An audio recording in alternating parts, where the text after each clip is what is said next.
They called her desperate. They said she had appeared from nowhere, a merchant's daughter with careful eyes and a modest dress, and set her sights on a duke she had no business admiring. They said she smiled too deliberately, that she positioned herself too well. That women like her always did. They called her a fortune hunter. Not one of them, not a single soul in that glittering dining room, stopped to wonder why a woman who could buy the entire street they stood on would need to hunt anything at all. But that was the thing about Clara Voss. She had never needed anyone to understand her. She had only ever needed them to underestimate her. The invitation had come on a Thursday. Clara had read it twice, set it on her desk, and gone back to her ledgers. She had 3 shipments arriving from Lisbon before the end of the month and a contract dispute in Bristol that required her signature by Friday. A dinner at Ashford House was not, by any measure, the most pressing item on her list. But she had gone, because James Ashford had asked her himself, not through a servant, not through a note passed along by a mutual acquaintance, but in person, standing in the middle of Harriet Wyndham's drawing room with his hat in his hand, looking at her in a way that had made Clara set down her teacup very carefully before she answered. She had said yes. She had not, for a single moment, expected it to go well. Ashford House was everything Clara's own home was not: loud with candlelight, heavy with flowers, full of people who had known each other since childhood and had very little interest in knowing anyone new. Clara arrived in a deep blue dress that was perfectly appropriate and cost more than most of the guests would guess.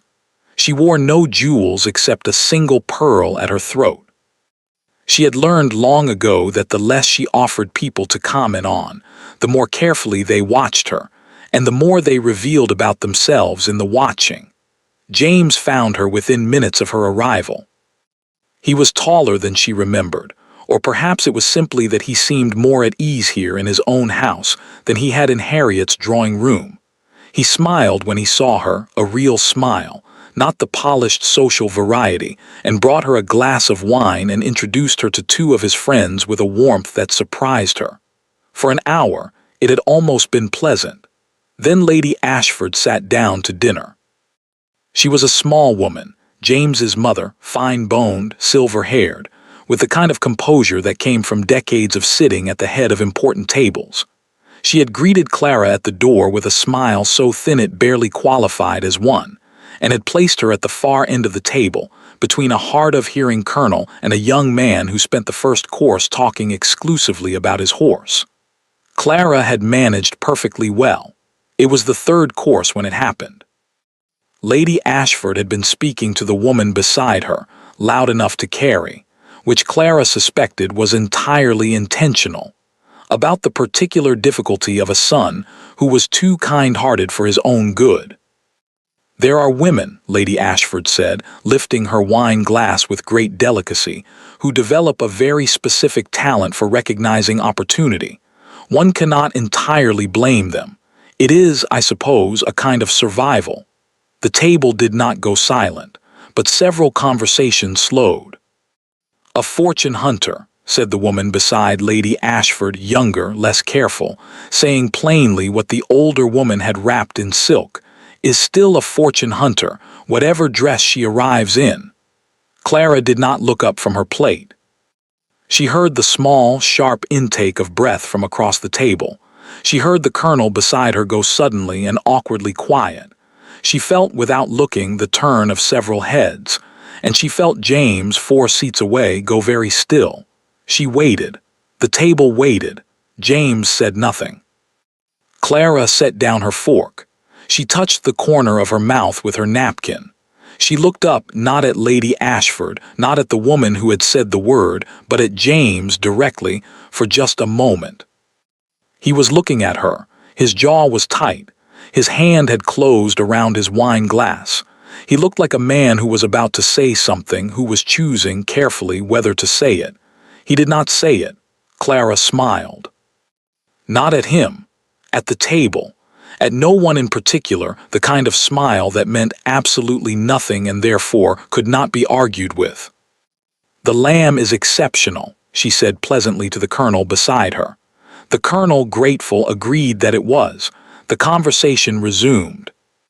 James watched her for the rest of the evening. She could feel it, careful, puzzled, with something underneath that she did not yet have a name for. When the guests began to leave, he appeared at her side before she could reach the door. "Miss Voss," his voice was low, "I must." "Thank your mother for a lovely evening," Clara said. "Please." And she left. She did not look back. But she was smiling, really smiling, not the dinner table kind, before she reached the bottom of the steps. The morning after the dinner, James Ashford did something he was not particularly proud of. He asked questions. Not directly, he was a duke, and dukes did not go about openly investigating the backgrounds of women they had invited to their mother's table. But he had connections. A solicitor who knew everyone's business. A friend at his club who had spent 20 years trading in information as casually as other men traded in stocks. By Thursday, he had answers. Clara Voss, age 26. Father deceased 3 years past. Edmund Voss, textile merchant, modest operation, nothing remarkable. Mother deceased, Clara's childhood. No siblings, no living relatives of consequence. She occupied a house on Calloway Street that she leased, according to his solicitor, at a perfectly ordinary rate.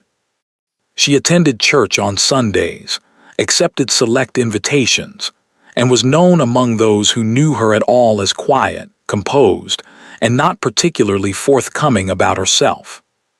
Respectable enough, his solicitor had said, with the tone of a man delivering disappointing news. But nothing there, your grace. Modest circumstances, careful woman.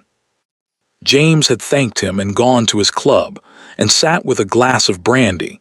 He did not drink and thought about the way Clara had smiled at the end of that dinner. Not the smile she had worn at the table that had been armor, and he had recognized it as such with a shame that still sat uncomfortably in his chest. He meant the other one, the one he had caught just before she disappeared into her carriage. Small, private, directed at no one. The smile of a woman who knew something no one else in the room did. He could not stop thinking about it. Clara, for her part, was thinking about a shipping dispute. The Lisbon contract had arrived with a discrepancy. 40 crates listed, 38 received, and the broker in question was a man who had tried this particular trick once before with a firm that did not have Clara's attention to detail. She wrote him a letter that was extraordinarily polite and left absolutely no room for misunderstanding, sealed it, and handed it to her secretary before noon. Then she opened the ledger on the left side of her desk, the one she kept separate, the one her secretary did not touch, and recorded the morning's figures in her own hand. The numbers were, as they generally were, very good. Clara closed the ledger, locked it, and put the key in her pocket where it always lived. She did not think about James Ashford. Or rather, she tried not to. She was practical enough to admit, in the privacy of her own mind, that he was more difficult to dismiss than she had anticipated. He had kind eyes. He laughed easily. He had looked at her across that terrible dinner table with something that was not pity and not condescension, but something far more inconvenient. He had looked at her like she was someone worth understanding, and then he had said nothing. Clara was accustomed to men who said nothing. Her father had built an empire in near silence and taught her to do the same.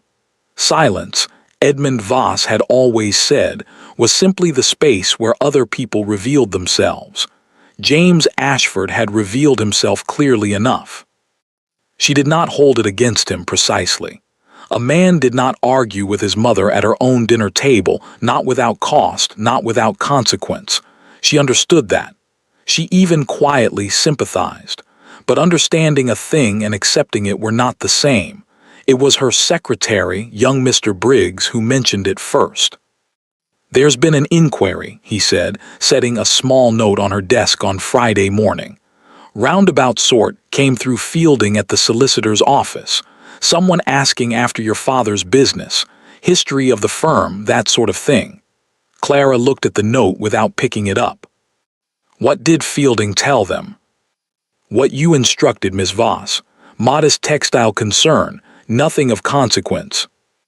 Good, she pushed the note to the side.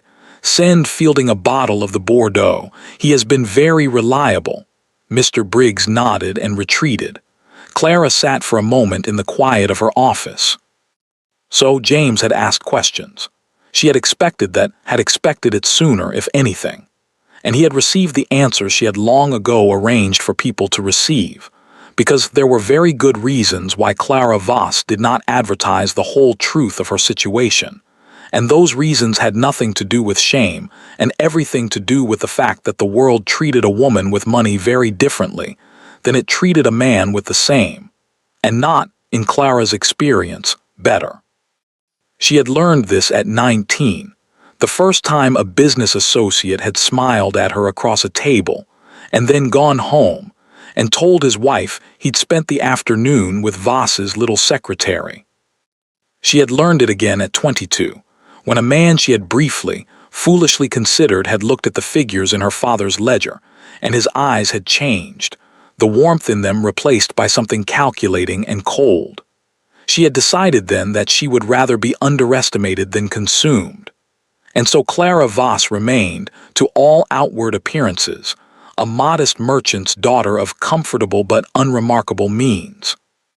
The key in her pocket was the only outward sign of anything else, and no one had ever thought to ask about it. She was locking the ledger that evening when her housekeeper appeared in the doorway. "Gentleman at the door, Miss Voss." Mrs. Hale had the expression she reserved for unexpected visitors, not alarmed, simply watchful. "Says his name is Ashford." Clara set the ledger in its drawer, locked it, put the key in her pocket. "Which room is warmest?" she asked. "The front sitting room. Fire's been going since 3. "Show him in," said Clara, "and bring tea." She allowed herself 30 seconds alone in the office, long enough to settle something in her chest that had no business being unsettled, and then she walked down the hall to meet him. James Ashford had rehearsed what he was going to say.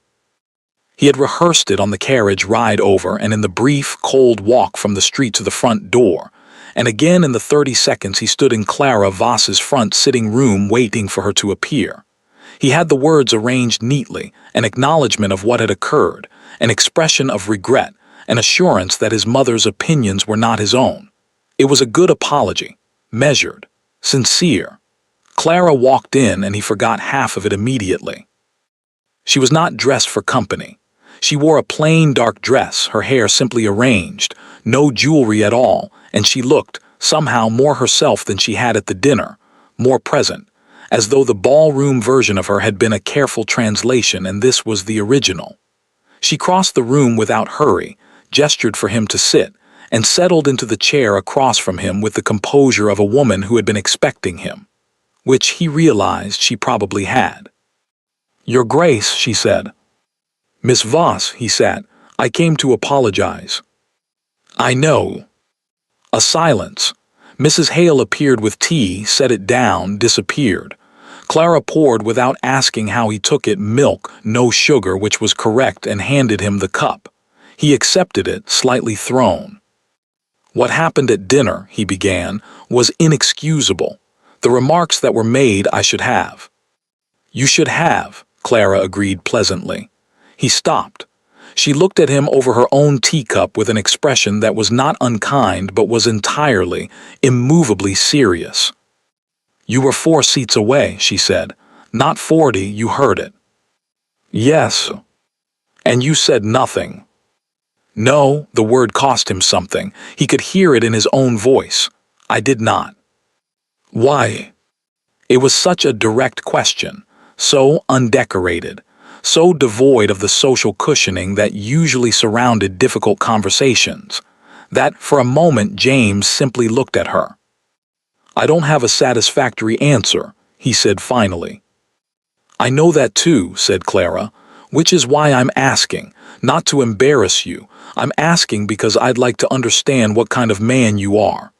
James set down his teacup. In 20 years of social life, through 2 London seasons, 3 years managing a dukedom and more dinners than he could count, No one had ever said anything quite like that to him. People wanted things from him, feared him, deferred to him, flattered him. Occasionally they argued with him. They did not, as a rule, sit across from him in a plain sitting room and tell him calmly that they were trying to work out his character. He stopped, began again. My mother is not a woman who responds well to public contradiction. No, said Clara, I imagine she is not. It would have caused a scene. It would have, Clara agreed, on my behalf. The room was very quiet except for the fire. James looked at her. I handled it badly. Yes. I am sorry, Miss Voss, genuinely. Clara considered him for a moment, long enough that he felt it, the weight of her attention, careful and unhurried. Then she set down her own cup. I accept that you are sorry, she said. I don't accept the apology. He blinked. I beg your pardon. An apology repairs the person who gives it, Clara said, with no particular heat. It relieves their conscience. What happened at that table did not injure my conscience, Your Grace. It injured my name, in front of 20 people who will repeat what they heard for the rest of the season. She folded her hands in her lap. Saying sorry to me privately doesn't repair that. James stared at her.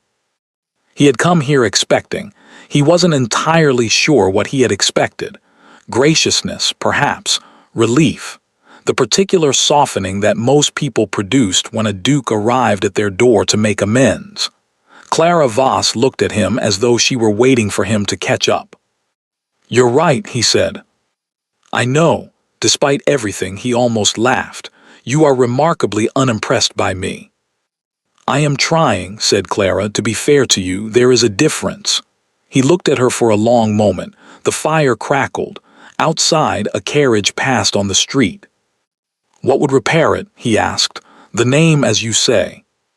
I haven't decided yet, said Clara simply. I'll tell you when I have. It was a dismissal, gentle, absolute. James recognized it with a strange mixture of frustration and something else entirely, something he did not immediately examine. He stood, reached for his hat, and then he stopped.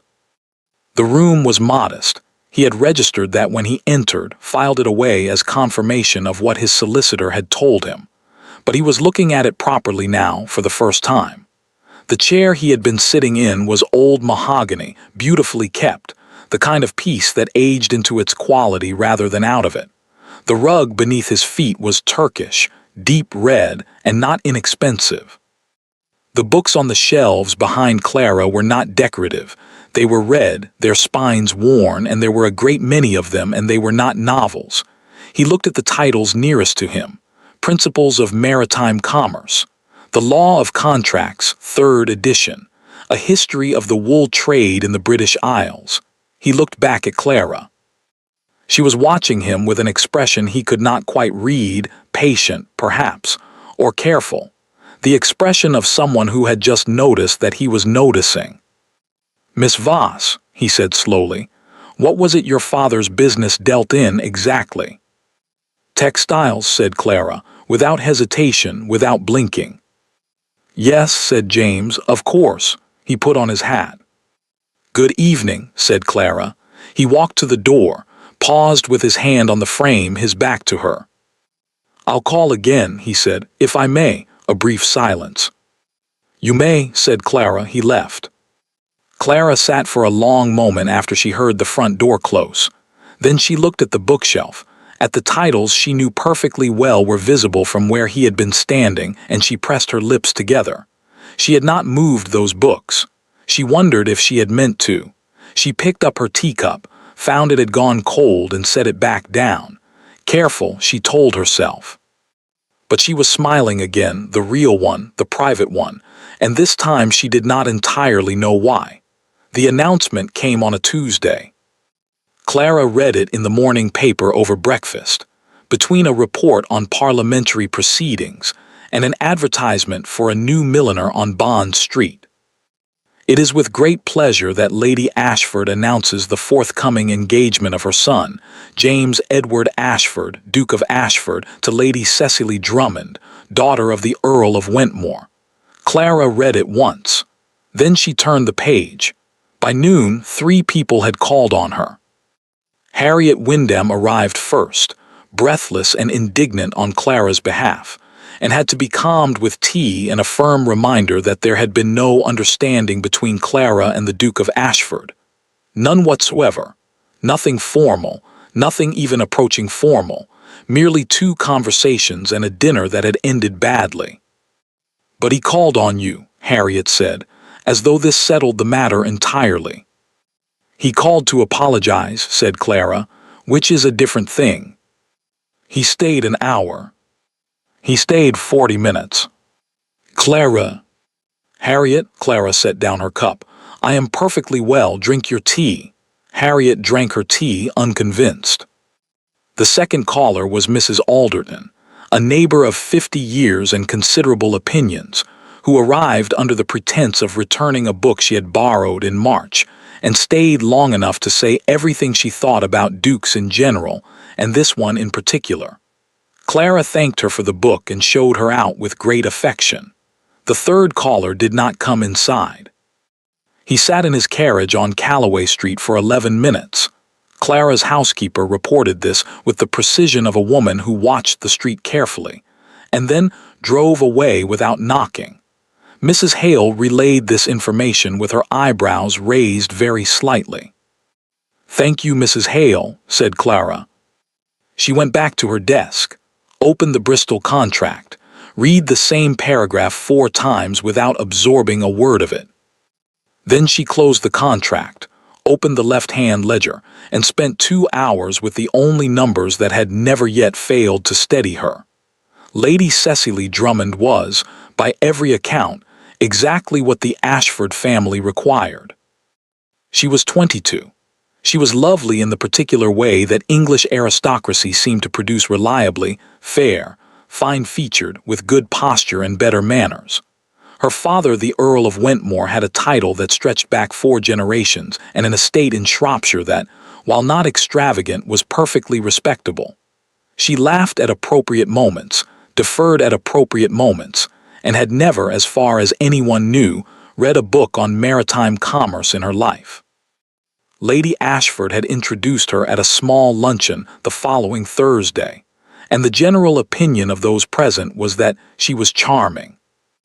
James, by the accounts that reached Clara through Harriet, who had a gift for intelligence gathering that Clara had long appreciated, had been polite, attentive, perfectly correct. "He looked," Harriet reported, perching on the edge of Clara's sitting-room chair with great urgency, like a man attending his own very organized funeral. "That is unkind to Lady Cecily," said Clara. "It is accurate about the Duke." Clara said nothing. She was embroidering, or rather, she was holding embroidery which was different, and she kept her eyes on it with great discipline. "He asked after you," Harriet said. The needle stopped. "At the luncheon," Clara asked very evenly. "Afterward, he pulled Edward aside." Edward was Harriet's husband, who moved in the same club circles as the Duke, and asked, quite casually, whether you were well. "That is a very ordinary question." Edward said it was not asked in an ordinary way. Clara resumed embroidering. 1 stitch, 2 stitches, 3. "Harriet," she said, "he is engaged." "He is announced," Harriet corrected. "There is no ring yet. There is no contract signed. There is an announcement in a newspaper that his mother placed, and a luncheon that his mother organized, and a girl that his mother selected." She paused. "I am simply observing that there appear to be 2 distinct parties to this engagement, and only one of them seems to have been consulted." Clara set the embroidery down. She looked at the fire for a moment. "It is not my concern," she said. "No," Harriet agreed. "It isn't." A silence. "He stayed 40 minutes," Harriet added, very quietly. "Not because he felt he had to. Men who come out of obligation leave in 15. Clara picked up the embroidery again. "Good night, Harriet." 3 days later, Clara signed the largest contract of her professional life. It had been 18 months in negotiation. a trading agreement between Hartley Company and a consortium of Lisbon merchants that would, when fully operational, move more wool through British ports than any single private arrangement in the last decade. Her solicitor, Mr. Graves, had been present for the final signing, and had afterward sat very still for a moment looking at the document. "Miss Voss," he said. "Mr. Graves." "This is," he stopped, selected his words with care. "This is a very significant agreement." "Yes," said Clara, "it is." The Hartley name, he hesitated. "You are certain you wish to sign as Voss Hartley? It will raise questions. People will begin to—" "I know what it will do," said Clara. She signed. "E. Voss Hartley, Directress, Hartley Trading Company." Mr. Graves looked at the signature for a long moment. "Your father," he said finally, "would have been very proud." Clara capped the pen, set it down precisely. "I know that too," she said.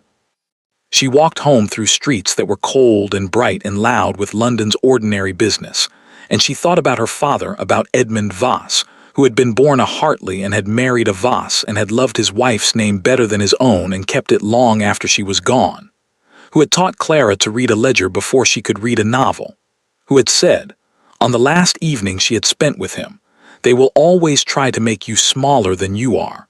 Your only job is to refuse." She had refused consistently for 26 years. She turned onto Calloway Street and stopped. James Ashford was standing outside her front door. Not in his carriage this time. On foot, hat in hand in the cold, looking at the door as though he had not yet decided whether to knock.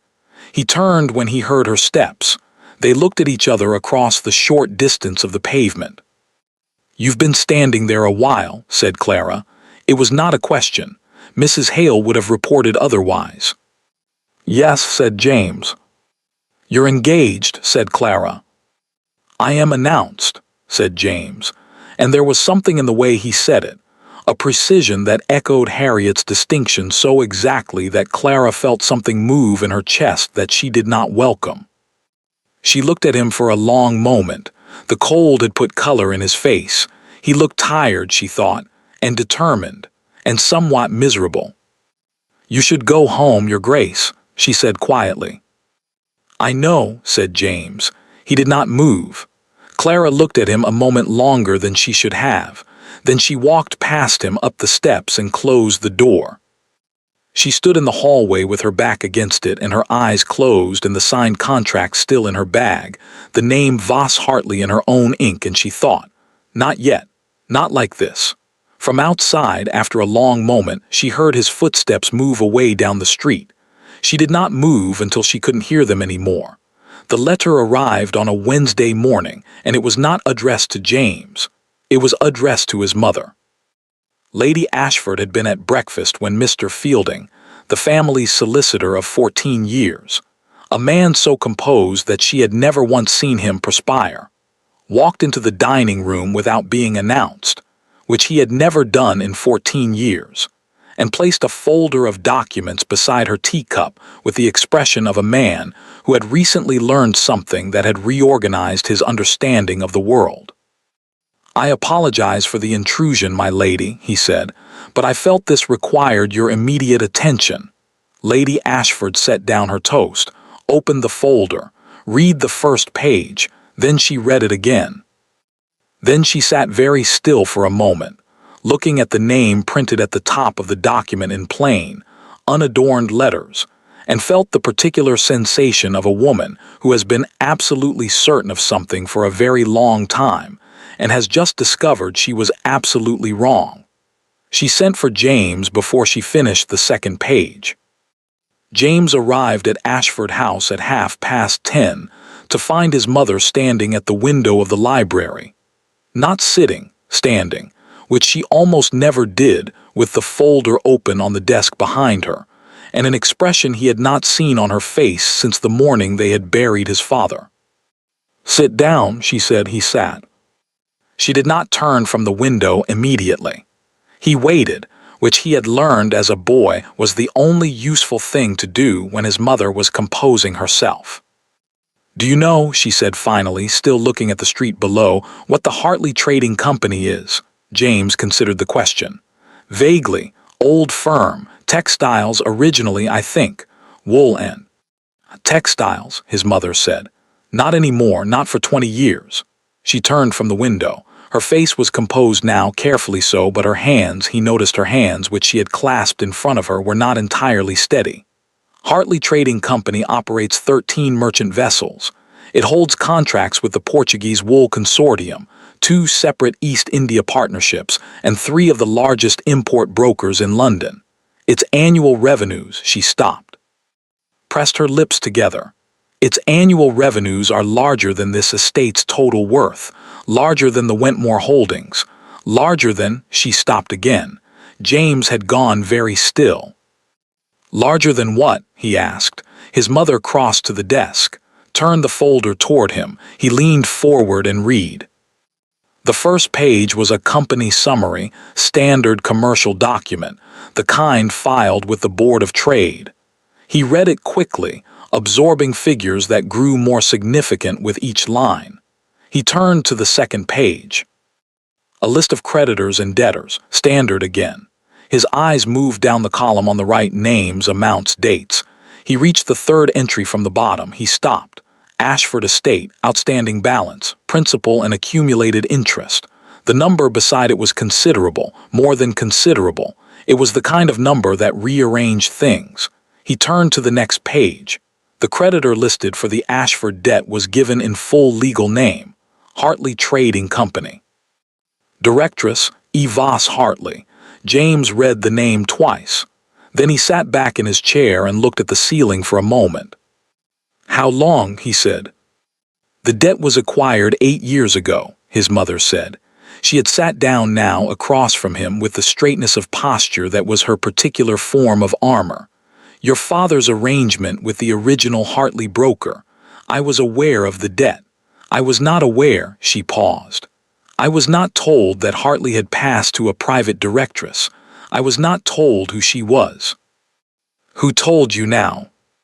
Mr. Fielding. He was reviewing our accounts in preparation for the Wentmore settlement. The marriage contract requires a full disclosure of outstanding debts, and he found it. She looked at him steadily. He found that every quarterly payment we have made for the past 3 years has been received by an account registered to E. Voss Hartley. A pause. Clara Voss Hartley. The fire crackled. Outside, London went about its ordinary business, entirely unaware. James looked at the folder. At his family's debt, listed in plain figures, held in the hands of the woman his mother had called a fortune hunter at her own dinner table 12 days ago. She never said a word, he said, quietly, almost to himself. No, said his mother, she did not. She could have, he stopped, thought about what she could have done. She could have introduced herself properly from the beginning. She could have produced the documents at the dinner table and watched the room rearrange itself around her. She could have, at any point in their 3 conversations, informed him that his family owed her a very significant sum of money, and that she had been collecting it quietly for 3 years without once using it as leverage. She had done none of these things. She had sat in her sitting room in a plain, dark dress and poured his tea, and told him that an apology repaired the person who gave it, not the person who received it. She had stood on a cold pavement outside her house and told him to go home. She had signed a contract. He remembered now, suddenly, what Harriet's husband Edward had mentioned at the club, something about a significant Hartley agreement. He had not connected it to Clara, had not had any reason to, and walked home through London carrying it and said nothing. James. His mother's voice was careful, measured, the voice she used when she was navigating something she had not prepared for, the Wentmore arrangement. Is not signed, he said. The announcement has been made. Announcements, said James, can be retracted. Silence. His mother looked at him for a long moment. He could see her calculating, not coldly, not without feeling, but practically, which was how she had always approached the world and which he had, until recently, assumed was the only sensible way to approach it. She hid this, Lady Ashford said finally. Deliberately, she concealed who she was, what she was worth, what we owed her. A pause. That is not the behavior of a straightforward woman. No, James agreed. It is the behavior of a woman who has learned, presumably through considerable experience, that the world treats her better when it underestimates her. He looked at his mother directly. Can you tell me she was wrong to think so? Lady Ashford said nothing, which was, James knew, its own kind of answer. He closed the folder, stood. I need to speak with her, he said. James. Not about the debt. He picked up his hat from the chair beside him. The debt is irrelevant. It is most certainly not. It is irrelevant, he said again, more quietly, to what I need to say to her. He left his mother sitting very straight in the library, the folder of documents on the desk between them, and walked out into the cold morning with the particular focus of a man who has spent too long being careful and has just decided, with great clarity and some relief, to stop. He went to Calloway Street. Mrs. Hale opened the door and informed him that Miss Voss was not at home. Where is she? James asked. Mrs. Hale, who had, in Clara's service, developed a very sophisticated understanding of which questions to answer and which to deflect, looked at him for a moment with the expression of a woman making a decision. She walks on Wednesday mornings, she said. The park, East Path usually, she takes an hour. James looked at her. Mrs. Hale looked back at him with perfect composure and absolutely no indication that she had said anything at all. Thank you, he said. He found her 20 minutes later. She was on the East Path, as Mrs. Hale had said, walking at a pace that was purposeful rather than leisurely, her coat dark against the gray morning, her hands in her muff, her breath making small clouds in the cold air. She was alone. She was looking straight ahead and thinking about something with the focused expression he had learned to recognize as her working face, the face she wore, he now understood, when she was calculating something that mattered. She saw him when he was still some distance away. She did not stop walking. She slowed slightly, a barely perceptible adjustment, and then continued at the same pace, so that when he reached her they fell into step together as though it had been arranged. For a moment neither of them spoke. The park was quiet, a few other walkers at a distance, bare trees, the sound of their footsteps on the gravel path. You've seen the documents, Clara said. It was not a question. This morning, said James. Mr. Fielding is thorough, she said. I always expected it would be him. You expected it. Eventually, yes. The marriage settlement would require disclosure, I knew that. She paused. I didn't know it would be quite this soon. James looked at her profile. She was watching the path ahead, composed, present, entirely herself. Why didn't you tell me? He asked. Clara was quiet for a moment. A long moment, long enough that he didn't think she was going to answer, and then she did. Because I needed to know something first, she said. What? She stopped walking. He stopped beside her. They stood on the gravel path in the cold gray morning, and Clara turned to look at him properly for the first time since he had found her, and her expression was not guarded, not careful, not the measured composure she generally presented to the world. It was something quieter than that, something more tired and more honest and more frightened than she probably intended him to see. I needed to know, she said, whether you were a man who could look at a woman with nothing or what appeared to be nothing and find her worth something anyway. She held his gaze steadily. I have a great deal of money, Your Grace. I have learned at some cost that money makes people very interested in a woman and not at all interested in the woman herself. She paused. I did not want to be interesting to you because of what I was worth. I wanted to know if I was interesting to you because of, she stopped, looked away briefly, looked back. Because of me. The trees were bare and still.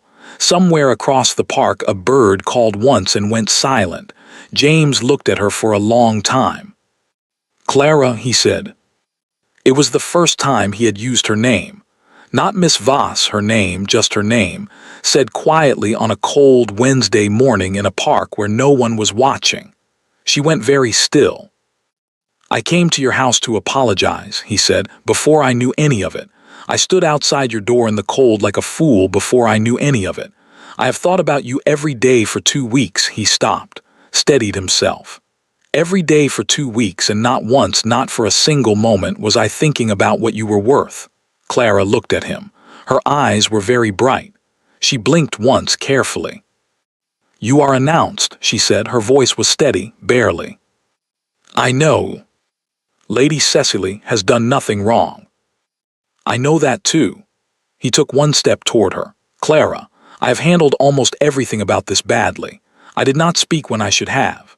I allowed things to proceed that I should have stopped. I have been careful and measured and appropriately ducal. The word came out with a weariness that surprised even him. And I am standing here in a park in the cold telling you that I would like very much to stop being all of those things, at least for the next 5 minutes, and simply ask you. Don't, said Clara softly, not unkindly. He stopped. Don't ask me anything, she said, while you are still announced to someone else. She met his eyes. I have waited for things before. I am not afraid of waiting. A pause. But I will not be the reason a young woman is humiliated. Not even, she stopped. Not even, he said. She looked at him for one long, unguarded moment. Go home, James, she said, very quietly. His name, just his name the first time, returned to him like something precious handled carefully. And then come back. She turned and walked on down the path. He stood and watched her go, steady, purposeful, her coat dark against the gray morning, and felt something settle in his chest that was not peace exactly but was the thing just before it. He went home. He had a great deal to do. The retraction was published on a Friday. It was brief, dignified, and said very little. The announcement of the previous week had been premature. The families had mutually agreed to withdraw. Lady Cecily Drummond and the Duke of Ashford parted on the best of terms. 3 sentences. The kind of thing that was forgotten by Saturday in most drawing rooms and remembered indefinitely in others. Clara read it at breakfast. She set the paper down, drank her tea, looked out the window at Calloway Street, which was doing its ordinary Friday morning business. A coal cart, 2 women with baskets, a boy chasing something small and fast that disappeared around the corner before she could identify it. She picked up the paper again, read the 3 sentences again, set it down. Will you be home this afternoon, Miss Voss? Mrs. Hale asked from the doorway. Yes, said Clara, I'll be home. He did not come that day or the next. Clara worked. She reviewed the Lisbon correspondence, which had resolved itself satisfactorily. The missing 2 crates had been located in a warehouse in Porto. The broker had apologized at considerable length, and Clara had accepted the apology with the brevity she felt it deserved. She met with Mr. Graves about the Hartley agreement, which was proceeding well. She attended a small dinner at Harriet's on Saturday evening, and deflected questions about the Duke of Ashford, with a serenity that Harriet found deeply unsatisfying. You read the retraction, Harriet said, cornering her near the fireplace after dinner. Everyone read the retraction, said Clara. You know what I mean. I do, said Clara, and I have nothing to say about it. Harriet looked at her for a long moment with the expression of a woman exercising enormous restraint. Fine, she said, but you should know that Edward says he looked terrible all week, like a man working through something very difficult very fast. Retractions are socially complicated, said Clara mildly. Clara. Harriet, the salmon is very good, you should have some. He came on Sunday. Not in the morning, in the late afternoon, when the light was already going gray, and the street lamps were just beginning to be lit, and Clara was in her office with the left-hand ledger open, and the fire down to embers because she had forgotten to call for more wood. Mrs. Hale knocked once and opened the door. The Duke of Ashford, she said, with the faintest possible emphasis that conveyed a great deal. Clara closed the ledger, locked it, put the key in her pocket.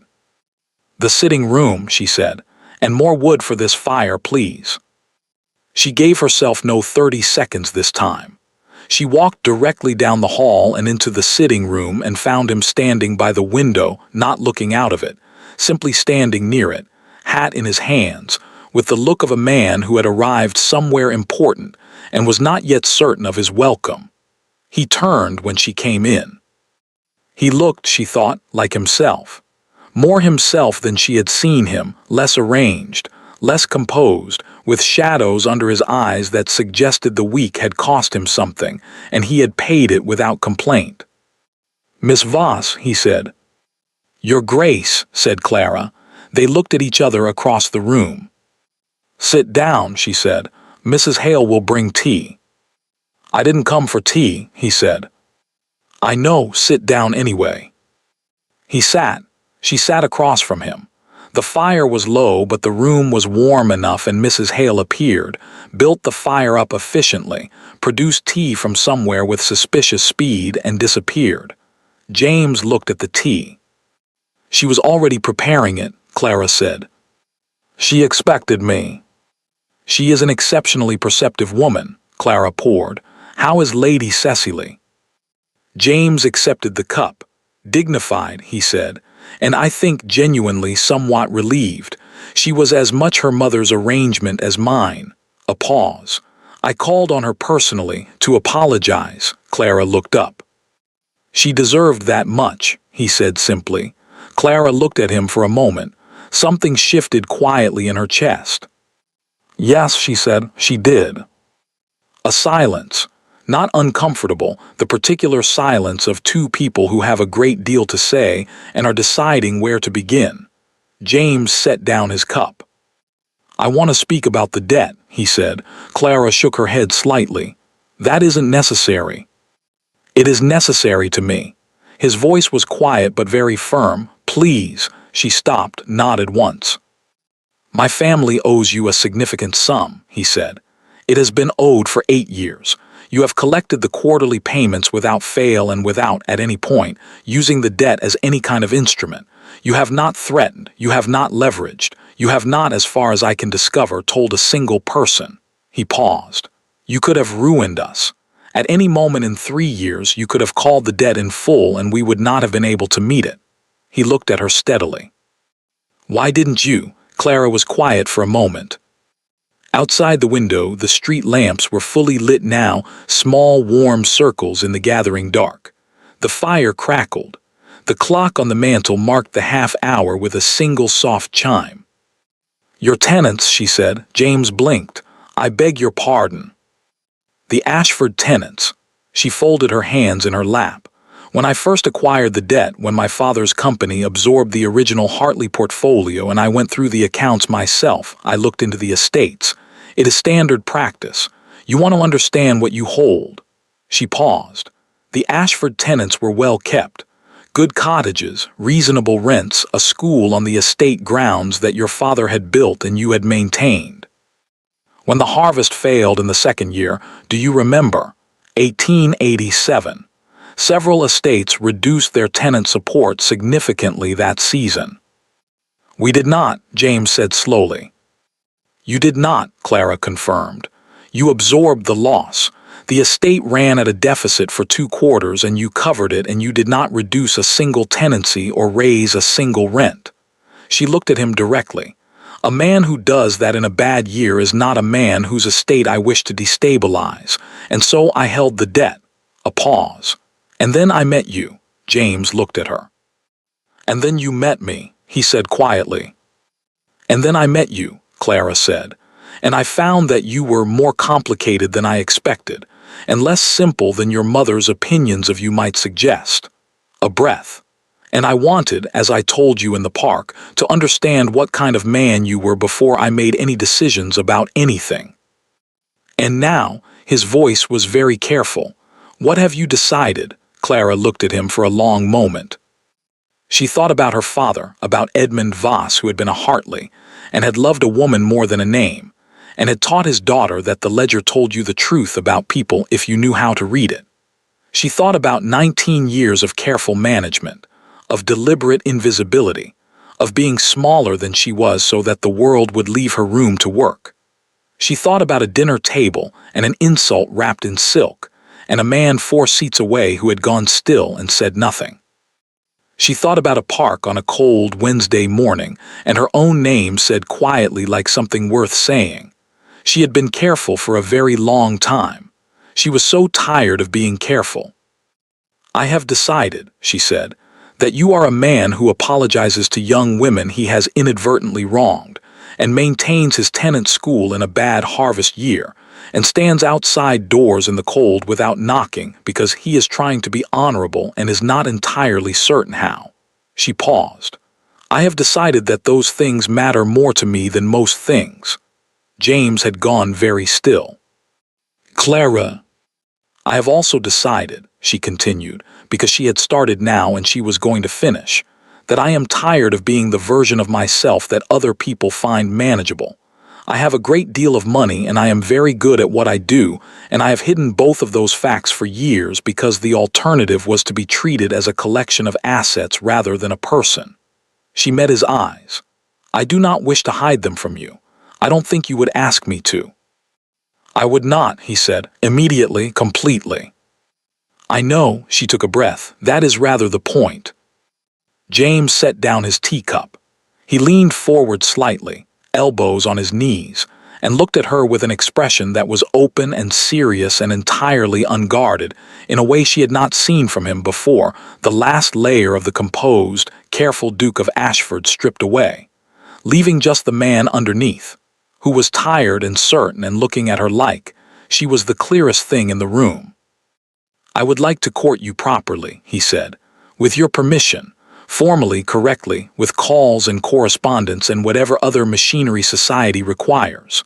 A pause. "And I would like, eventually, if you are willing, to ask you a question that I nearly asked in a park last Wednesday, and that I think you already know the answer to." Clara looked at him. Her heart was doing something inconvenient and she was not going to look away. "Properly," she said. "Properly," he confirmed. "Calls and correspondence. And whatever other machinery society requires." "That machinery," Clara said, "is considerable." "I am aware." His mouth curved slightly. "I have some experience navigating it." Clara looked at him for one long moment, at this man who had gotten so many things wrong and was trying, with great visible effort and some genuine grace, to get them right.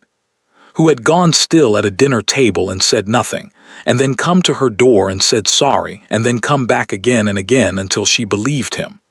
Who had called Lady Cecily personally, to apologize. Who had a tenant school. "Very well," said Clara. Something crossed his face, relief, she thought, and something warmer than relief. "There is one condition," she said. "Name it." "The debt." She held his gaze. "I am going to forgive it, the full outstanding balance effective immediately. I will have Mr. Graves draw up the documents this week." James stared at her. "Clara, that is an enormous—" "I know what it is," she said. "I am not forgiving it as a gift. I am forgiving it because I will not begin something with you while your family owes me money.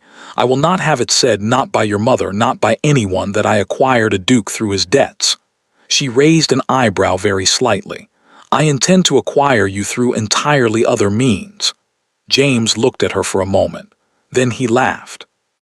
It was a real laugh, surprised out of him, warm and unguarded, and it changed his face completely, and Clara felt something loosen in her chest that had been held tightly for a very long time. "You are," he said, when he had recovered, "the most remarkable woman I have ever met." "I know," said Clara pleasantly. "More tea." He stayed 2 hours. They talked, really talked, the way Clara had not talked with anyone in longer than she wanted to examine. About the Lisbon contract and what it meant for the spring season. About the tenant school and how it had come to exist, which was a better story than she had expected, involving his father and a very determined local school teacher, and a significant quantity of rain. About books, he had noticed the maritime law texts. she was unsurprised to discover, before the first cup of tea was finished, and about London and about the estate in Shropshire that she had never seen, and that he described with a quiet affection that told her more about him than an hour of deliberate conversation would have. When he finally stood to leave, the fire had burned down again, and the clock said 7:30, and neither of them had noticed. At the door he paused, the same pause as before, hand on the frame but different now, carrying different weight. "Thursday," he said, "if I may call." "Thursday," Clara confirmed. He put on his hat, looked at her once more with that open, unguarded expression that she was already, she suspected, going to have a great deal of difficulty being sensible about. "Good night, Clara," he said. "Good night, James," she said. She closed the door, stood in the hallway, pressed her hand flat against the door for just a moment, feeling the solid wood of it, the reality of it. Then she walked back to her office, unlocked the left-hand ledger and sat down at her desk. She did not open it. She sat for a long time in the quiet room with the dying fire and the locked ledger and the key in her pocket, and she thought about tenant schools and bad harvest years and a man who apologized properly when he had caused harm. She thought about being tired of being careful. She thought, perhaps not careful then, perhaps just this. She closed her eyes. She was smiling, the real one, the private one, and this time she knew exactly why. The news reached Lady Ashford on a Monday morning. Not through James. He had told her Sunday evening, after returning from Calloway Street, in the library where all their most significant conversations seemed to occur. He had sat across from her and told her quietly and completely. The debt was being forgiven. He intended to court Miss Voss formally, and he would appreciate her cooperation in the matter. Lady Ashford had said very little. She had asked 3 questions, practical ones, about the Hartley Company, about the extent of Clara's holdings, about the legal standing of the debt forgiveness, and James had answered them with the patience of a man who had prepared himself for a longer battle and was mildly surprised to find the gates unmanned. Then she had said good night and gone upstairs. James had stood in the library alone for a moment, looking at the chair where she had sat, and thought that he did not entirely know what that meant. His mother's silences were not all the same. Some were the silence of acceptance. Some were the silence of a woman who was regrouping. He suspected this was the latter. He was right. By Monday morning, Lady Ashford had done what she always did when she required information. She had sent notes, discreet ones, to 3 women of her acquaintance who between them knew more about the inner workings of London society than most men knew about their own estates. She had asked, with great casualness, about Hartley Trading Company, about the Voss family, about a young woman named Clara who had apparently been hiding an empire in plain sight on Calloway Street. The responses arrived throughout the morning, and they were, collectively, illuminating. Hartley Trading Company was not merely significant. It was, according to Lady Ashford's most financially informed correspondent, one of the 5 largest private trading concerns in England. Edmund Voss, who had been, it emerged, the second son of old Robert Hartley himself, the man who had built the company from a single wool contract in 1831 into the institution it now was, had inherited the directorship at 30 and expanded it substantially before his death. His daughter had taken the reins at 23, operating under the Voss name for reasons that several people seemed to know were deliberate, but none had chosen to advertise, and had in 3 years grown the company's revenues by a figure that made Lady Ashford set down her correspondence and look out the window for a rather long moment. The woman she had called a fortune hunter at her own dinner table. The woman who had sat beside a hard-of-hearing colonel and eaten lamb, and smiled the smile that Lady Ashford now understood had not been wounded dignity at all. It had been amusement. Clara Voss had been sitting at that table knowing that she held the paper on the Ashford debt, knowing that she could have produced it at any moment and watched the room rearrange itself entirely around her, knowing that Lady Ashford's cutting remarks were directed at a woman who could, financially speaking, have purchased Ashford House and used it for storage. And she had smiled and said the lamb was exceptional and gone home. Lady Ashford sat with this knowledge for a long time. She was not, despite what her behavior at that dinner might have suggested, a stupid woman.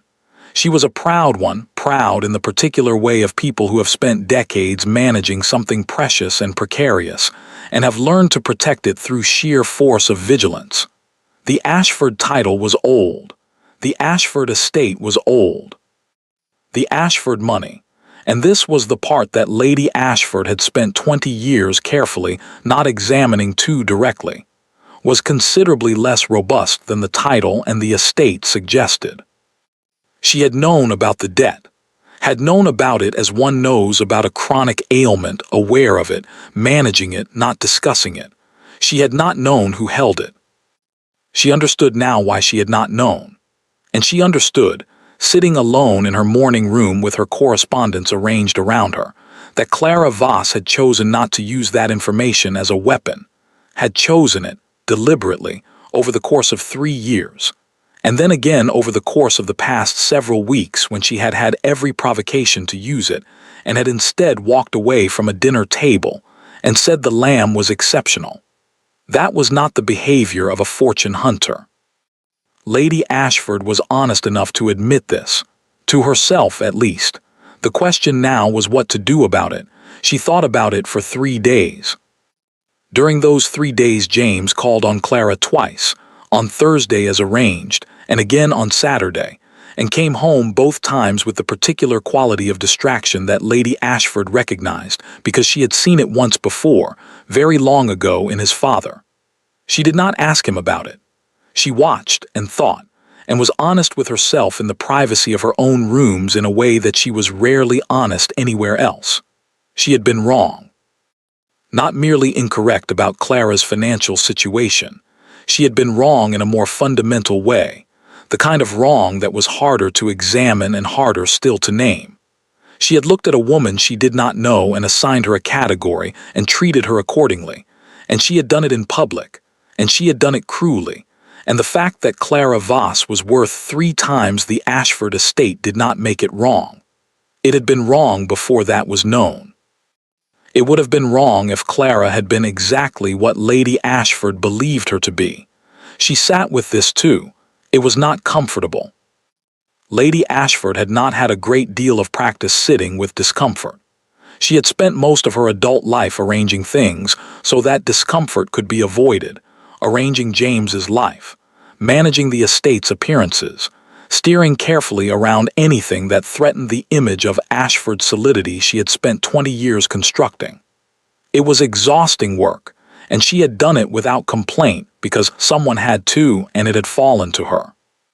But she had sat at a dinner table and she had been cruel to a young woman who had done nothing to deserve it, and she had done it because the young woman had made her son smile in a way that Lady Ashford had not been able to control or predict or arrange, and that she could admit this here, alone, on a Tuesday evening in her sitting room was the real reason. Not the money, not the title, not the family. Fear. She had been afraid of a woman who made James smile like that because she had not seen it coming, and she could not manage it, and she had responded to that fear by being unkind. Clara Voss had known all of this, Lady Ashford suspected, had understood it with the clarity of a woman who had spent years reading people more carefully than they read themselves, and had said the lamb was exceptional. Lady Ashford made her decision on Wednesday morning.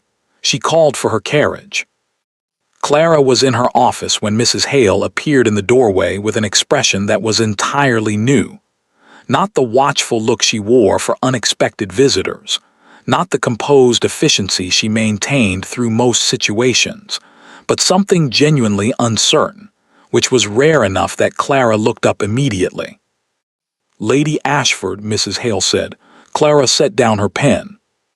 "Lady Ashford," she repeated. "Yes, Miss Voss, at the door." Mrs. Hale paused with the delicacy of a woman choosing words carefully. "She came alone. No cards sent ahead. She asked if you were receiving." Clara sat for a moment.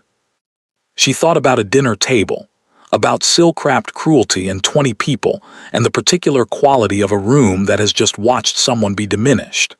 She thought about 3 years of quarterly payments accepted without acknowledgement. She thought about James, Thursday evening, sitting in this sitting room with his hat in his hands and his guards entirely down, saying, "I would like to court you properly." She thought about what kind of woman she was going to be about this. "Which room is warmest?" she asked. "The front sitting room. I've kept the fire going." Clara looked at the ledger open on her desk, closed it, did not lock it, a decision she made deliberately and without drama. "Show her in," she said, "and bring tea, the good china." Mrs. Hale's expression shifted almost imperceptibly towards something that might, on a less composed face, have been approval. Lady Ashford was smaller than Clara remembered. It was strange. At the dinner table she had seemed to fill the room, or at least the end of it, with the particular authority of a woman entirely at home in her own domain. Here, in Clara's sitting room, she was simply a small, silver-haired woman in a very good coat, standing near the door with her gloves in her hands, and an expression that Clara had never expected to see on that particular face. Uncertainty. "Miss Voss," she said, "thank you for seeing me." "Lady Ashford," Clara gestured to the chair across from the fire, "please sit down." They sat. Mrs. Hale appeared with tea, the good china, as instructed, which Clara noted Lady Ashford's eyes moved to briefly with an expression she couldn't quite read. Clara poured without asking, because she already knew milk, no sugar. She had watched carefully at the dinner and handed across the cup. Lady Ashford accepted it, looked at it for a moment. "I don't know," she said, "how to begin this." "Then begin badly," said Clara. "It doesn't matter how you begin." Lady Ashford looked up. Something crossed her face, surprise perhaps at the directness, and then something else. "I was unkind to you," she said. "At my table, in front of my guests. I said things that were—" She stopped. "I said things that were untrue and unnecessary, and that I said because I was afraid, which is not an excuse, only an explanation, and perhaps not even a useful one." She held Clara's gaze with the effort of a woman who was not accustomed to holding someone's gaze in this particular way. "I came to apologize, not the kind of apology that repairs the person who gives it." She paused. Almost precisely, Clara realized what Clara herself had said to James. "I came because I was wrong, and because you deserved better, and because, a breath, because my son looks at you the way his father used to look at me, and I had forgotten until I saw it that that was something worth protecting rather than preventing." The room was very quiet.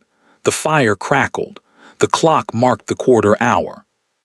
Clara sat with the apology for a moment. Let it exist in the room without immediately doing anything with it. She had learned this from her father, that some things needed a moment before they were handled, not because they were difficult but because they were significant, and significance deserved a pause. "Did James tell you to come?" she asked. "No, immediately. He doesn't know I'm here." "Good," said Clara. "I'm glad it was your own idea." Lady Ashford looked at her. "You are not what I expected," she said. "When James first mentioned you, you are not what I expected at the dinner. You are not what I expected when I learned about the company." A pause. "I am not certain what I expected, but you are consistently not it." "I have found," said Clara, "that people generally expect less than I am. I have spent a great deal of energy accommodating that expectation. I am trying to spend less." "You should," said Lady Ashford, with a firmness that surprised Clara slightly. "You should spend none at all." She looked at her teacup. "I have spent my entire life managing what people expected of me, and I am—" She stopped. Something moved across her face briefly that was old and tired. "I am very good at it. I am not certain it has made me happy." Clara looked at her. This was not, she thought, the conversation she had prepared for. She had prepared for something more formal, more defended, more like negotiation. She had not prepared for a small, silver-haired woman in a very good coat saying true things in a quiet voice. Lady Ashford, she said carefully, I accept your apology. The older woman looked up.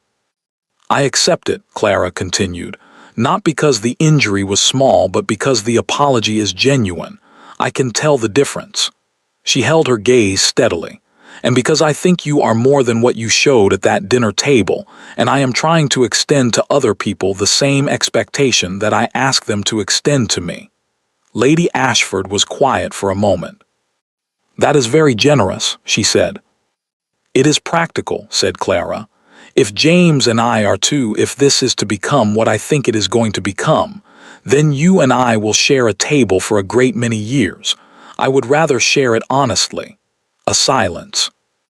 Then slowly, something happened to Lady Ashford's face. Not a smile exactly, she was not, Clara suspected, a woman who arrived at smiles easily or quickly, but a softening, a loosening of something that had been held very tightly. He told me about the debt forgiveness, she said. I imagined he had. That was, she stopped, tried again. That was not necessary. I know, said Clara. That is precisely why I did it. Lady Ashford looked at her for a long moment. Miss Voss, she said, I think I have made a very significant error of judgment. Yes, said Clara pleasantly, you have. I would like a pause. The word seemed to cost her something. I would like the opportunity to correct it, if you will permit. Clara looked at her. At this small, proud, frightened, honest woman who had come to her door without a card sent ahead and without her son's knowledge, and had said true things in a quiet voice, and was now sitting in Clara's sitting room with good china in her hands asking, with as much humility as she probably possessed, for a chance to do better. Clara thought about her father, about what he had taught her, not just the ledgers, not just the contracts, not just the figures that told the truth about people. He had taught her something else too, that the measure of a person was not how they behaved at their best, but what they did when they discovered they had been wrong. I permit, said Clara, they talked for an hour and a half. Not about James, or not primarily about James, which surprised them both. They talked about the estate, which Lady Ashford knew with an intimacy and a love that Clara recognized, because she felt the same way about the ledgers, the deep private attachment of someone who has spent years caring for something they could not entirely explain. They talked about the tenant school, which had been Lady Ashford's idea originally, not James's father's, though she had let the credit rest elsewhere because it was easier that way. They talked about the Lisbon contract, because Lady Ashford asked about it with a directness that suggested genuine curiosity rather than polite inquiry, and Clara found herself explaining the wool consortium with an enthusiasm she rarely got to express in social settings. Lady Ashford listened with sharp, intelligent attention and asked two questions that were, Clara acknowledged privately, very good ones. When Mrs. Hale appeared to refresh the tea for the second time, she caught Clara's eye with an expression that contained, very briefly, something that was definitely approval. When Lady Ashford finally stood to leave, the afternoon light had gone entirely, and the lamps were lit.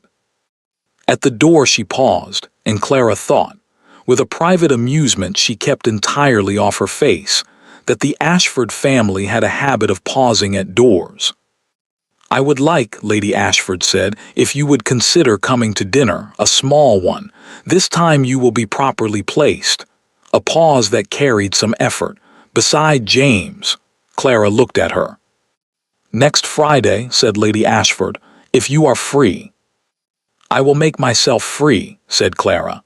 Something moved across Lady Ashford's face, relief, and something warmer. Good, she said, good. She put on her gloves with great precision. Miss Voss, she said without looking up from the buttons, my son is not always good at saying the things he feels.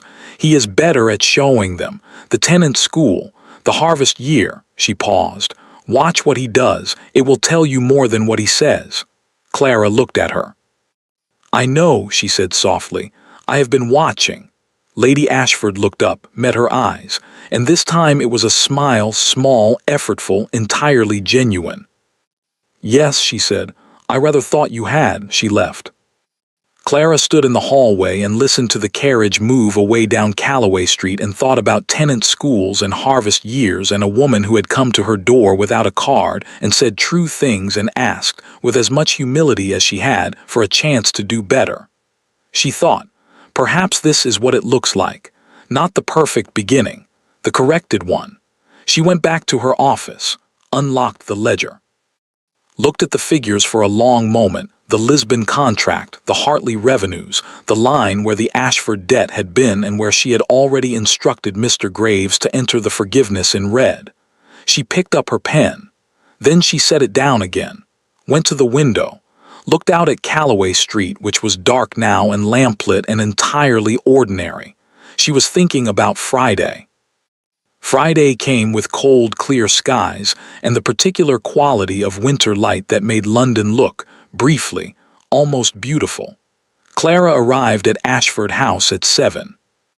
The same door, the same steps, the same butler who had admitted her the first time with the careful neutrality of a man paid to treat all guests identically regardless of private opinion. But this time, different. This time there was no placement at the far end of the table between a hard-of-hearing colonel and a young man with a horse. This time the gathering was small, 8 people, not 20, all of whom greeted her with the warmth of people who had been, she suspected, quietly briefed. This time Lady Ashford met her at the door herself, which was not required and was therefore significant, and said, "Miss Voss, I am so glad you came," with a formality that was nonetheless genuine.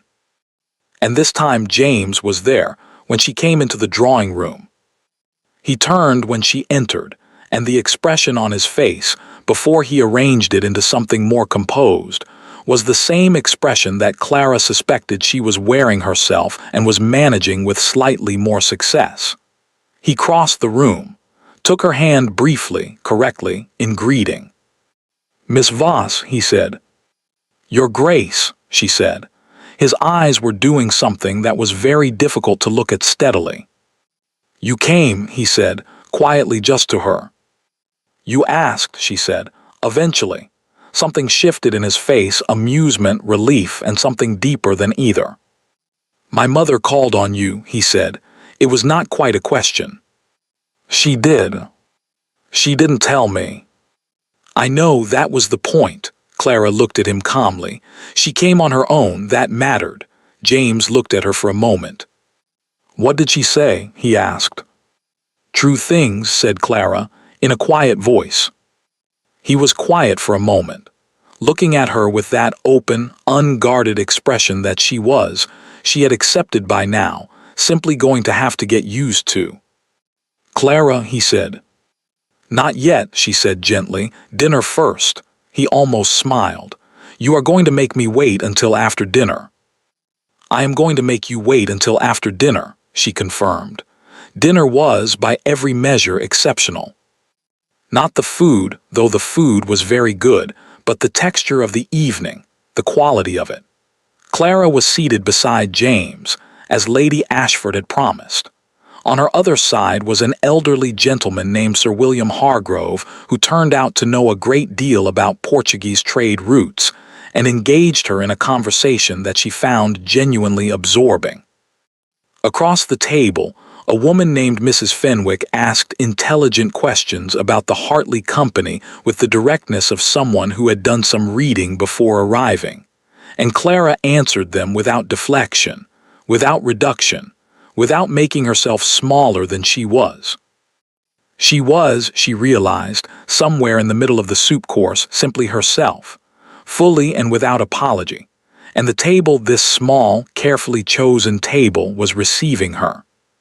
She glanced at James beside her and found him watching her with an expression of such unguarded warmth that she had to look back at her soup for a moment.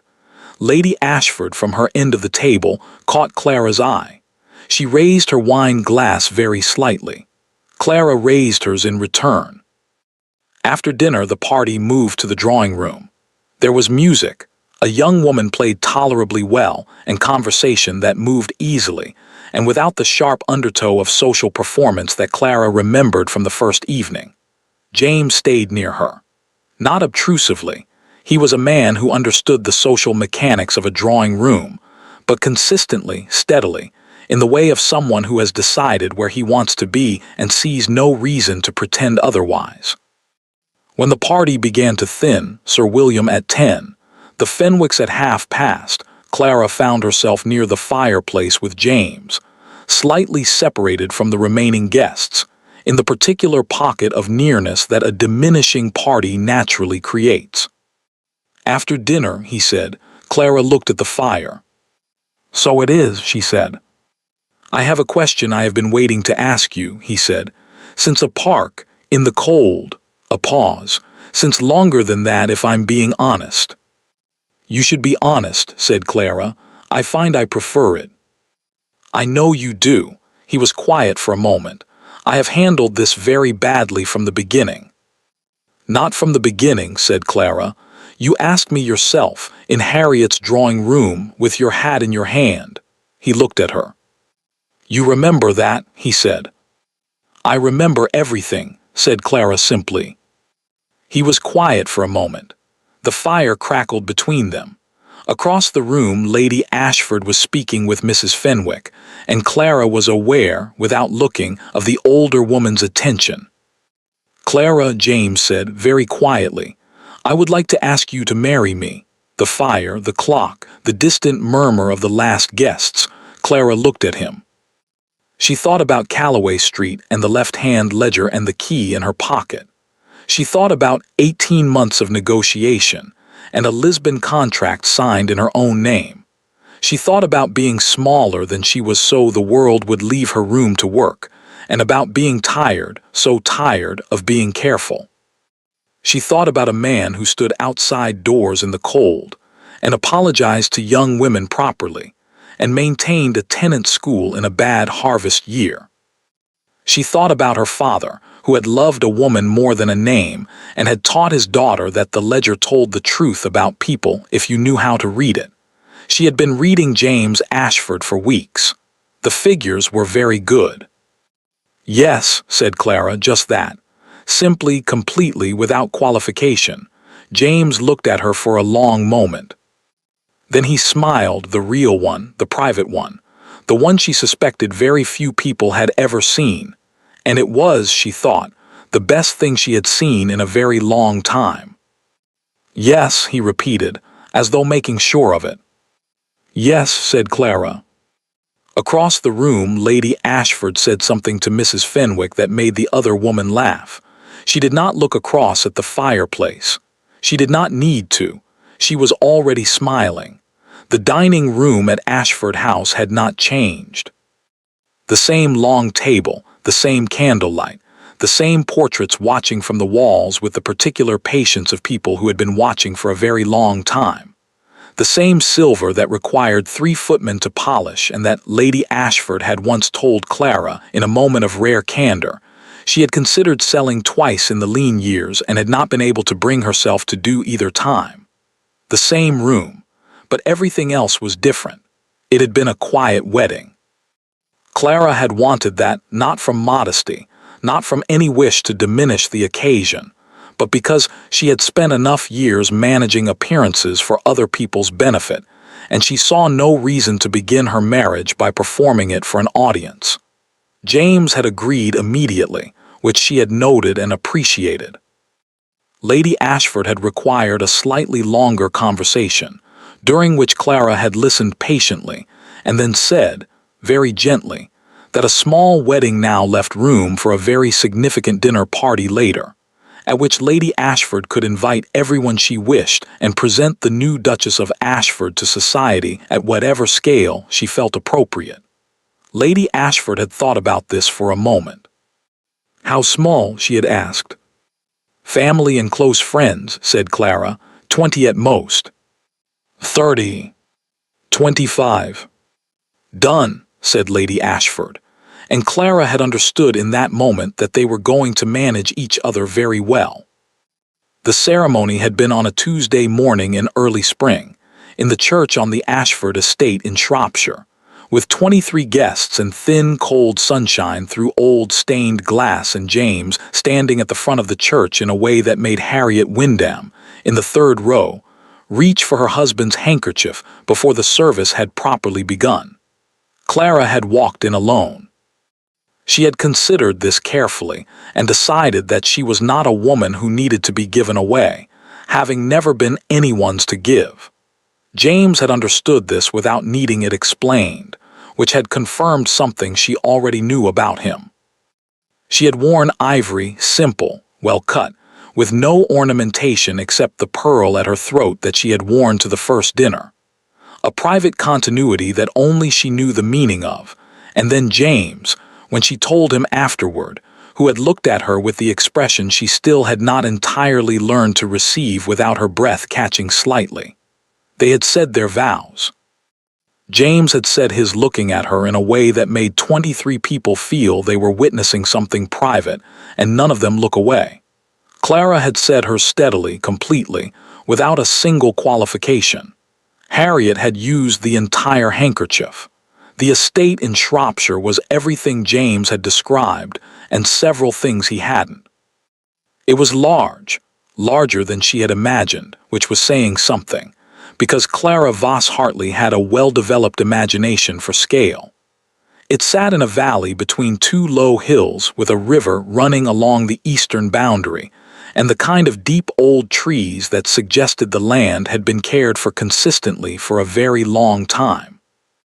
The house was old stone, ivy-covered on the south face, with windows that were slightly uneven in the way of windows that had settled into their frames over centuries, rather than being put there recently. Clara had stood in front of it on the afternoon they arrived, and looked at it for a long time. "It needs work," James said beside her. Not defensively, simply honestly, in the way she had come to understand was his natural mode when he was not being a duke at anyone. "It needs love," Clara corrected. "Work is just what love looks like when applied to buildings." James had looked at her. "I'm going to write that down," he said. "You don't need to, I'll remind you." The tenant school was in the village, a 10-minute walk from the house. A solid stone building with 4 rooms and a yard, and a teacher named Mrs. Patterson who had been there for 11 years, and who greeted Clara on her first visit with the frank assessment of a woman who had very little time for pretense, and had decided, after approximately 4 minutes, that she approved. Clara had liked her immediately. She visited the school every week. She had proposed within the first month 3 improvements: a new roof on the east wing, an expansion of the lending library, and a small scholarship fund for promising students whose families could not support secondary education, and had funded all 3 from her own accounts before James had finished reading the proposals.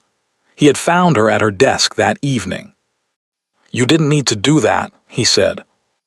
"I wanted to," said Clara. "It's a good school. It deserves to be a better one." James had looked at her for a moment, at his wife, at her desk, with her ledgers and her contracts and the key in her pocket and the complete, quiet confidence of a woman entirely at home in herself. "What?" said Clara without looking up. "Nothing," said James. "I'm just looking at you." "That is not a productive use of your afternoon." "I disagree," said James. Clara looked up, found him smiling, the private one. She had discovered in the months since the wedding that it appeared more frequently than she had initially thought, which she considered one of the more significant pieces of information she had ever gathered. She looked back at her ledger, but she was smiling too. The dinner party was in November. Lady Ashford had planned it for 3 months with the focus and precision of a general who has been given a very significant campaign and intends to distinguish herself. The guest list had expanded from 30 to 42, which Clara had noted without comment, and the menu had been revised 4 times, and the flowers had been a source of considerable discussion that Clara had removed herself from entirely on the grounds that she had a Lisbon contract that genuinely required her attention, and Lady Ashford, was manifestly better qualified to have opinions about flowers.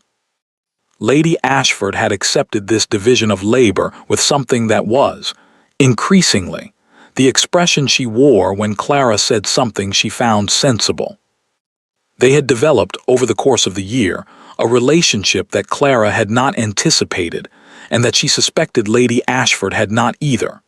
It was not warm, precisely, not yet, perhaps not ever in the way that some relationships were warm. But it was honest. And it was, underneath the honesty, something that Clara had come to think of as mutual respect arrived at through difficulty, which she valued more than warmth that had cost nothing. Lady Ashford had appeared in the doorway of Clara's office one afternoon in August and stood for a moment looking at the left-hand ledger, and the papers spread across the desk, and Clara in the middle of it, all with her pen and her quiet focus.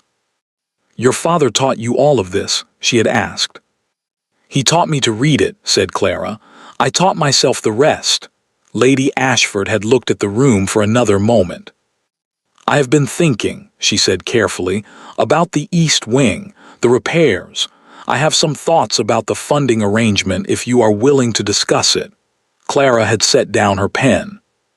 "Sit down," she said, "and tell me." Lady Ashford had sat down and told her, and her thoughts had been, Clara discovered over the following hour, genuinely good, detailed, practical, informed by 20 years of managing the estate through difficulties that she had never fully disclosed to James, and that she described to Clara with a directness that suggested she had needed, for a very long time, someone to describe them to. They had talked for 2 hours. At the end of it, Lady Ashford had stood, smoothed her skirts, and paused at the door, the Ashford habit, the door pause, which Clara had by now documented in at least 3 family members.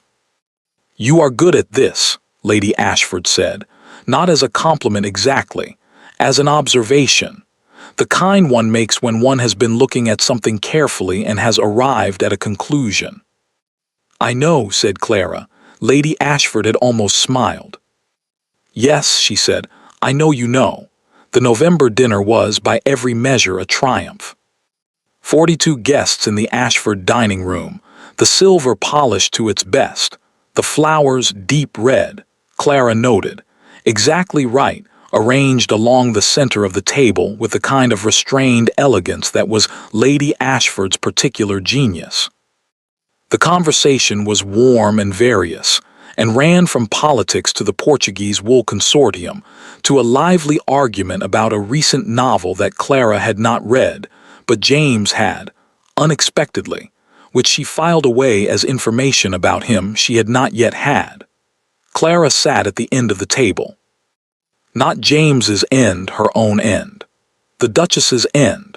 The chair that was hers now by right and title and the simple fact of occupation, and she sat in it with the ease of a woman who had not needed the title to know her own worth but was not, she had decided, going to pretend she didn't enjoy having it recognized.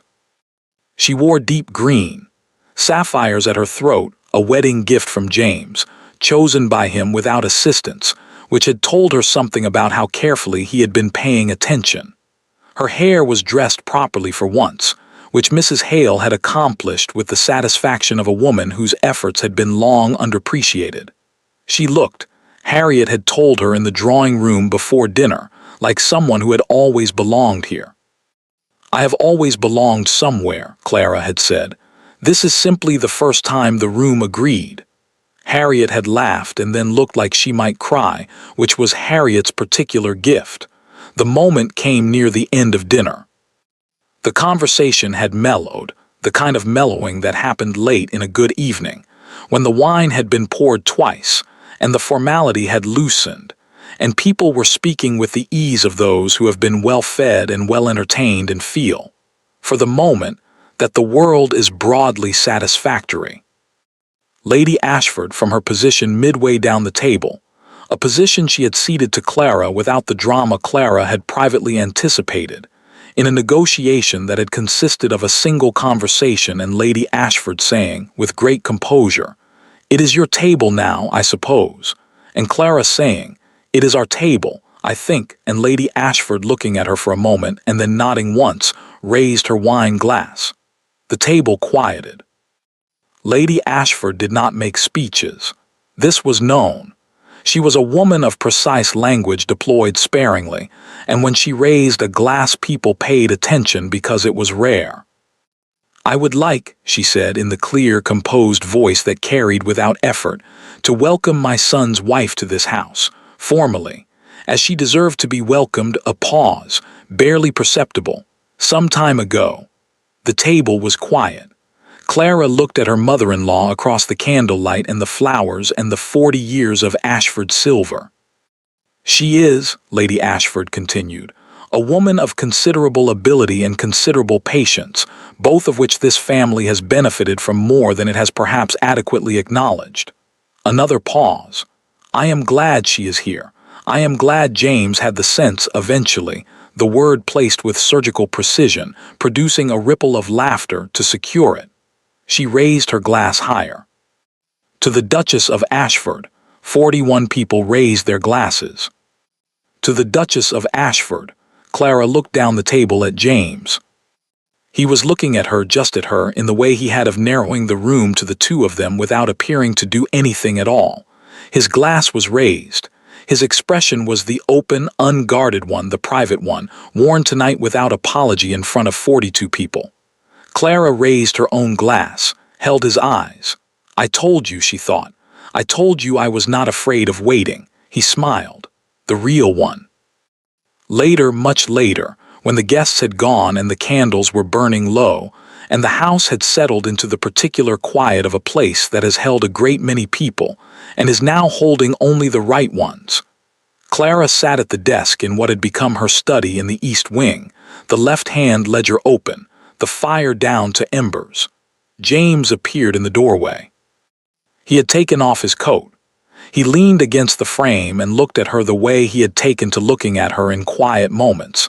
Not the social gaze, not the public one, but the version underneath, which she had come to understand was the truest record of where his attention actually lived. "You should be asleep," said Clara without looking up. "So should you," said James. "I have 3 entries to finish. They will be there in the morning."